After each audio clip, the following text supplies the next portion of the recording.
Bonjour mes chers amis. Aujourd'hui nous allons parler de l'obésité des jeunes adultes. L'obésité des jeunes adultes a augmenté. Une vague de maladies graves suivra-t-elle? Un rapport très intéressant, assez provocateur, récemment paru dans la revue JAMA en novembre 2021, laisse les scientifiques perplexes. L'article est intitulé « Tendance de la prévalence de l'obésité chez les adultes âgés de 18 à 25 ans entre 1976 et 2018 ».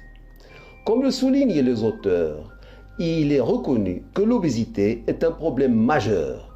Les enquêteurs ont voulu se concentrer sur un groupe d'âge particulier, la transition entre la jeunesse-adolescence à 18 ans et l'âge adulte à 25 ans.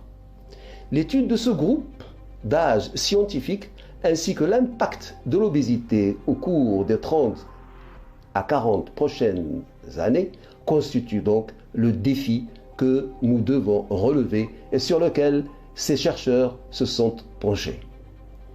Les données proviennent de l'enquête nationale sur la santé et la nutrition entre 1976 et 2018 effectuée aux États-Unis. L'indice de masse corporelle moyen est passé de 23,1 en 1976 à 27,7 en 2018. Donc il y a une augmentation.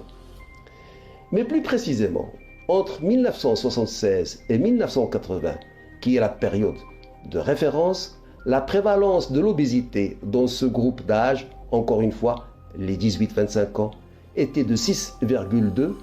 En 2017 à 2018, la prévalence de l'obésité était de 32,7%.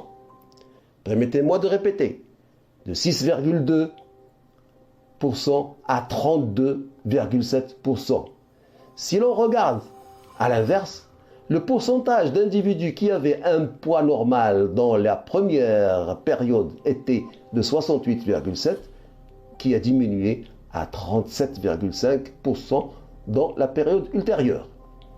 Cet article est écrit par le docteur Maury Markman, qui est président de la médecine et de la science au Cancer Treatment Center of America à Philadelphie. Il a plus de 20 ans d'expérience dans le traitement du cancer et la recherche en oncologie gynécologique. L'auteur de cet article signale qu'un problème énorme sera posé dans l'avenir. Il est évident que l'obésité affecte le cœur, mais l'auteur se concentre dans ce commentaire sur le cancer. Nous savons que le risque à vie d'un certain nombre de cancers est fortement influencé par le poids et l'obésité, dit-il. On ne peut qu'anticiper une vague de ces cancers si nous ne nous attaquons pas à ce problème. Nous devons trouver un moyen d'y remédier. Sinon, nous aurons des cancers qui auraient pu être évités à cause de ce problème d'obésité. Ces prédictions sont sombres et font froid dans le dos, mais il s'agit d'un problème dont tous les médecins, tous les prestataires de soins de santé et tous les hommes politiques préoccupés par le coût des soins de santé doivent être conscients en trouvant un moyen de s'y attaquer. Il est donc urgent de s'attaquer au surpoids et à l'obésité pour prévoir les graves maladies qui guettent toute l'humanité.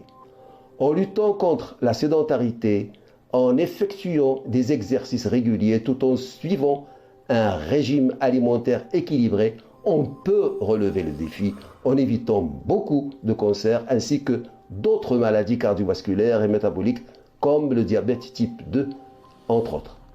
Voilà ce que je voulais vous dire ce soir. Si vous avez aimé cette vidéo, vous pouvez liker comme vous pouvez vous abonner en cliquant sur la clochette pour ne rater aucune autre vidéo. Flash Actu Santé vous remercie de votre attention et vous donne rendez-vous demain.